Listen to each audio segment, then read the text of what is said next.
El capítulo 5 aborda, dentro del programa epistemológico, la cuestión de las ciencias formales y el método o la metodología de las ciencias formales. Comienza con una pequeña reseña histórica, desde la cual lo que vale notar es que, por ejemplo, si nos situamos en Babilonia, en Caldea, en Egipto, en esas épocas antiguas en donde hubo grandes desarrollos matemáticos, sobre todo grandes desarrollos del cálculo, esos grandes desarrollos obedecen a la necesidad de resolver situaciones prácticas. Las situaciones prácticas, a su vez, tienen como trasfondo un vínculo real, no meramente especulativo, que no es lo mismo que especulador, especulativo, teórico, puramente reflexivo, con el cosmos, hoy se diría con el universo. El hombre antiguo, este hombre babilónico, este hombre egipcio, los filósofos presocráticos, en especial, por ejemplo, los que se ubican en Mileto, que es una ciudad portuaria de la Jonia antigua y que tiene mucho vínculo comercial con Babilonia y con Egipto, todos estos elementos se sintetizan en una conciencia que integraba el cosmos y la realidad a la vida de todos los días. Por lo tanto, las situaciones prácticas no solamente eran situaciones prácticas rutinarias y cotidianas, sino que estaban respaldadas por una especie de sensibilidad espiritual e intelectual que animaban la vida práctica, buscando también dar conexión lo más concreta posible con el mismo cosmos. Por eso la astronomía no es simplemente un entretenimiento teórico, sino que es una disciplina que se encarga de tratar de saber cómo el macrocosmos está interviniendo activamente en nuestra vida personal y en nuestra vida cotidiana, en una polis, en una ciudad, socialmente hablando.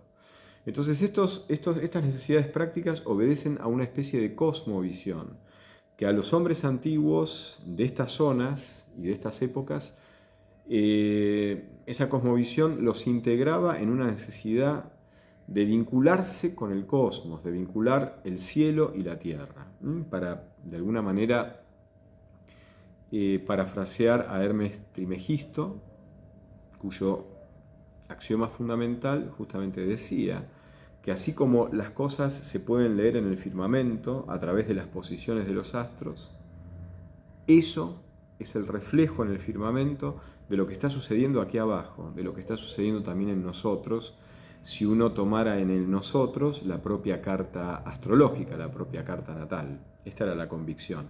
Por eso la astronomía y la astrología eran indiferenciadas, porque desde el mito había un aporte simbólico en el nombre de los astros, que no obstante, aunque fuera simbólico, actuaba realmente, o era considerado activo realmente y con eficacia en nuestra propia configuración personal, en el devenir de nuestra vida.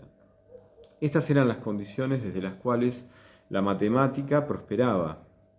Es recién con Euclides que las investigaciones en geometría que se hacen en Grecia pasan a ser formalizadas. Justamente Euclides escribe por primera vez una geometría que está organizada en axiomas, en definiciones, que tienen que ver con los términos que hay que definir en función de otros términos que son los términos primitivos, los términos primarios, cuyo significado es evidente y no necesita definición. Los postulados son axiomas evidentes por sí mismos que no necesitan demostración, pero que pertenecen a un área específica de cierta disciplina. Los axiomas tienen un alcance más universal. Los tres principios lógicos, el de identidad, el de no contradicción y el del tercero excluido, son axiomas de alcance universal. En cambio, los postulados de la geometría son axiomas evidentes. El criterio de evidencia estaba muy presente en la matemática antigua, pero que pertenecen al área especial de la geometría, no de la lógica. ¿Mm? La lógica rige racionalmente los principios de cualquier investigación, más allá de la disciplina específica en la cual se haga esa investigación. Los postulados son propiamente de la geometría plana de Euclides. Bueno, todas estas cosas se fueron modificando en un doble sentido. Aristóteles también escribió un libro de lógica, y Aristóteles, cuando sistematiza la lógica en su gran obra Organon, Lógica, eh, tiene, por supuesto, en mente que la organización de una disciplina formal como la matemática consta de definiciones, de términos primitivos, de axiomas y de teoremas. Los teoremas son enunciados que son demostrables a partir de los términos primitivos, los términos definidos y los axiomas. Pero Aristóteles no piensa, por ejemplo, en clases de objetos vacías. Si tiene sentido considerar una clase de objetos, esa clase de objetos no puede estar vacía. Esto cambia con la lógica moderna.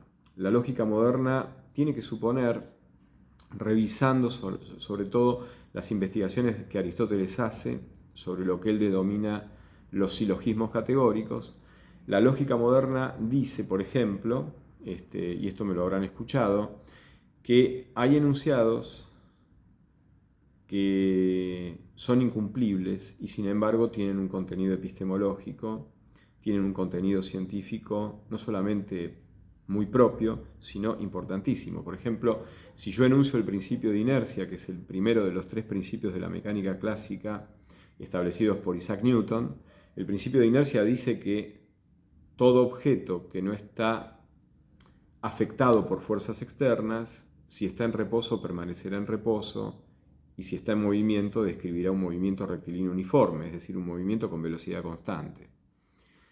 Es decir, la ausencia de fuerzas externas que actúan sobre ese cuerpo implican que no hay aceleración, no hay cambio de velocidad. Si no hay cambio de velocidad, entonces el estado cinemático permanece constante. Si la velocidad es cero es porque el cuerpo estaba en reposo, el cuerpo seguirá estando en reposo. Si el cuerpo se mueve, como no hay aceleración, no hay modificación de la velocidad será constante. Bueno, este es un enunciado fundamental de la metafísica clásica, de la mecánica clásica, pero en la realidad los cuerpos están afectados por fuerzas externas, con lo cual, digamos, la clase de objetos a la que se refiere el principio de inercia es una clase vacía. Y sin embargo tiene sentido como principio regulativo para entender el comportamiento de los objetos, de los cuerpos propiamente dichos, que sí están en el mundo de la física, del movimiento, de la estática, de la dinámica, y están afectados por fuerzas externas, comenzando por la fuerza evidente, que es la fuerza de la gravedad. Entonces quiere decir que hay enunciados que pueden tener pleno sentido, aunque sean incumplibles bajo ciertas condiciones específicas. Es decir, la clase de objetos que cumpliría esos enunciados es un conjunto vacío, cosa que Aristóteles no podía concebir. Entonces, por ejemplo, si yo digo todo S es P, para Aristóteles la clase de objetos S tendría que ser una clase no vacía donde hubiera al menos un objeto que fuera S. Bueno, dado este aporte de la lógica moderna, la clase S de objetos puede estar vacía. Entonces, hay una afirmación de existencia en un enunciado universal, porque dice todo S es P, afirmativo, dice es, no dice no es. Entonces, en un enunciado universal afirmativo, todo S es P, ¿hay afirmación de existencia? La lógica moderna diría que no, que lo que está diciendo ese enunciado lo está diciendo de alguna manera implícita, pero condicional. Lo que está diciendo ese enunciado es, si existiera un elemento que fuera S, necesariamente también sería P. Si existiera. Entonces, en el fondo, ese enunciado universal afirmativo es un enunciado condicional. Distinto es del enunciado particular afirmativo, que dice algún S es P. En el algún S es P, se está diciendo que existe al menos un elemento S que también es P. ahí hay afirmación de existencia. En el enunciado particular hay afirmación de existencia. En el enunciado universal no hay una afirmación de existencia, sino una condicionalidad implícita. Bueno, estas cosas son las que habría que observar respecto de lo que es la lógica clásica estudiada por Aristóteles y el salto a la lógica moderna. Lógica moderna lo que hace es revisar, por ejemplo, un modelo como la geometría formalizada por Euclides y desde ahí inducir que en realidad en el campo de las ciencias formales parten de ciertas afirmaciones que en principio, para alguien como Aristóteles, para alguien como Euclides, esas afirmaciones que no necesitan demostración tenían que ser necesariamente evidentes. Desde esas afirmaciones evidentes, más cierta terminología básica, uno a partir de las leyes lógicas derivaba lo que se llaman teoremas. Los teoremas son afirmaciones que pueden ser derivadas lógicamente, es decir, de modo necesario en el sentido lógico, de los términos primitivos, los términos definidos, los axiomas, que son de carácter general, y si hubiere, postulados, que son axiomas de carácter más específico. Entonces, en el fondo, toda ciencia formal como la matemática podría mirarse como una especie de sistema organizado en términos primitivos, términos definidos, axiomas, postulados, reglas que me permiten deducir, reglas lógicas que me permiten deducir otros enunciados llamados teoremas a partir de las definiciones de los términos no definidos, los términos primitivos y los axiomas y o postulados. Ahora bien, haciendo abstracción del contenido matemático, geométrico, en el fondo, esa abstracción permite ver un sistema donde hay términos primitivos, términos definidos, ciertas fórmulas. Si los axiomas pudieran formalizarse con una nomenclatura, un lenguaje lógico, entonces habría fórmulas. Esas fórmulas se establecen como postulados o axiomas. Acá se pierde el criterio de evidencia porque esas fórmulas no tienen un cierto contenido, sino que son fórmulas que obedecen a ciertas reglas llamadas reglas de formación de fórmulas, desde las cuales esas fórmulas se consideran fórmulas bien formadas. Es decir, en todo sistema axiomático, las fórmulas que implicarán una combinación de signos a partir de ciertos operadores no son fórmulas que se producen arbitrariamente, sino que hay reglas que me dicen cómo usar los signos y cómo usar los operadores o las conectivas lógicas que hemos visto, por ejemplo, para formar fórmulas nuevas, pero que obedezcan a la morfología normalizada, aceptada por ese conjunto de reglas morfológicas que me permiten discernir si una fórmula está bien formada o una fórmula no está bien formada. Entonces, esas fórmulas bien formadas, básicas, harían de axiomas o de postulados. Después hay ciertas reglas de derivación, que son las reglas lógicas, las llamadas leyes lógicas, los razonamientos propiamente deductivos, son las reglas que me van a permitir hacer deducciones a partir de las fórmulas bien formadas, que se denominan axiomas o postulados, añadiendo, por supuesto, los términos primitivos y los términos definidos. Entonces, esas reglas de derivación, esas reglas lógicas, me permiten deducir teoremas a partir de los axiomas. Ahora bien, esto sería el constructo de lo que es un sistema axiomático.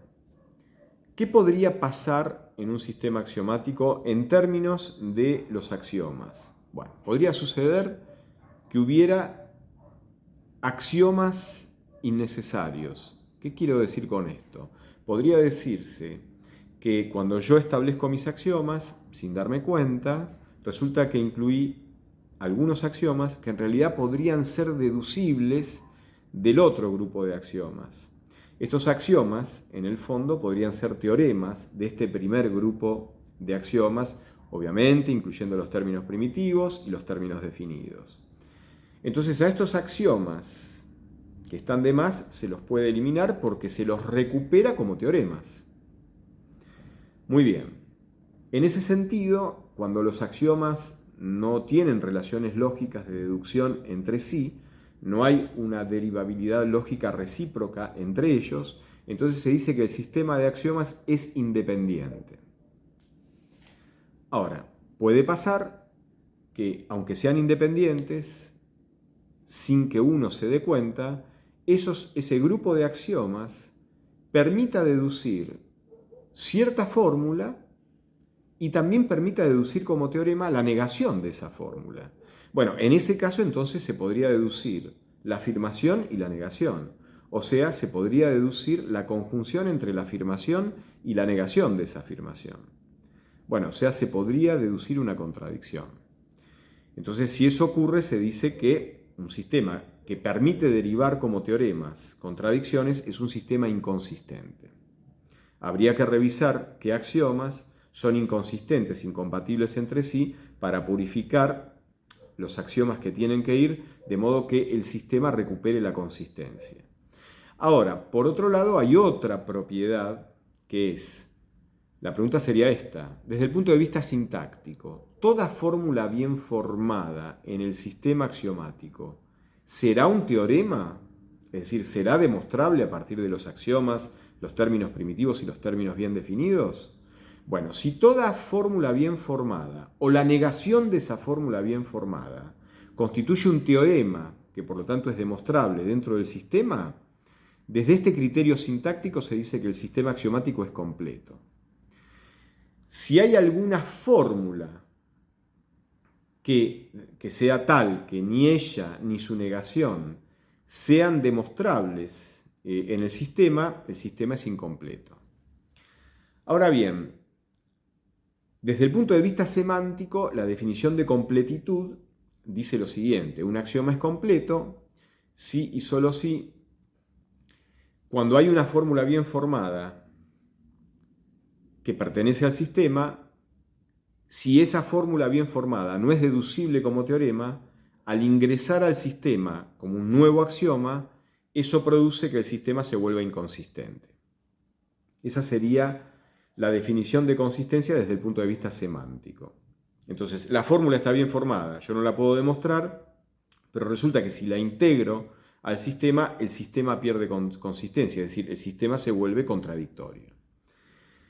Y por último, aparece una mención sobre un gran teorema matemático de la fundamentación lógica de la matemática, que es el teorema de Gödel, donde Gödel descubre que en todo sistema axiomático en el cual estén incluidos los axiomas desde los cuales se formaliza la aritmética de los números naturales, por ejemplo, todo sistema axiomático que incluya esa formalización de la aritmética es un sistema incompleto. Es decir, hay una fórmula de ese sistema que está bien formada y que no se puede demostrar como teorema, ni ella ni su negación. Entonces, esto se llama el teorema de la incompletitud de los sistemas axiomáticos de la aritmética tradicional. Los sistemas axiomáticos de la aritmética tradicional son incompletos porque hay una fórmula, siempre va a haber una fórmula bien formada, tal que ni ella ni su negación puedan ser demostradas en el sistema, por lo cual, y esto no quiere decir que necesariamente si yo la incluyo como un nuevo axioma el sistema se vuelve inconsistente. Entonces, lo que está diciendo Gödel es que hay sistemas axiomáticos que poseen, entre comillas, o no, más verdades que demostraciones, es decir, más verdades que certezas. Es decir, hay teoremas que no son demostrables, hay enunciados que son verdaderos, pero no son demostrables en el sistema. Faltarían agregar nuevos axiomas para que sean demostrables en el sistema. Esto, de alguna manera, vuelve a decir que la verdad es más amplia que la certeza. La certeza es una seguridad intelectual experimentada por un sujeto que conoce, y la verdad es una propiedad del ser que se me abre para que yo lo conozca, más allá de que ese conocimiento implique condiciones que están en ese ser que se abre para ser conocido y que también están en el sujeto, otras condiciones propiamente del sujeto que también actúan en el acto cognoscitivo propiamente dicho. Estos son los elementos básicos del capítulo 5 y creo que podrían cerrar en una lectura los elementos más importantes que yo resaltaría. Espero que les sea de ayuda. Hasta pronto.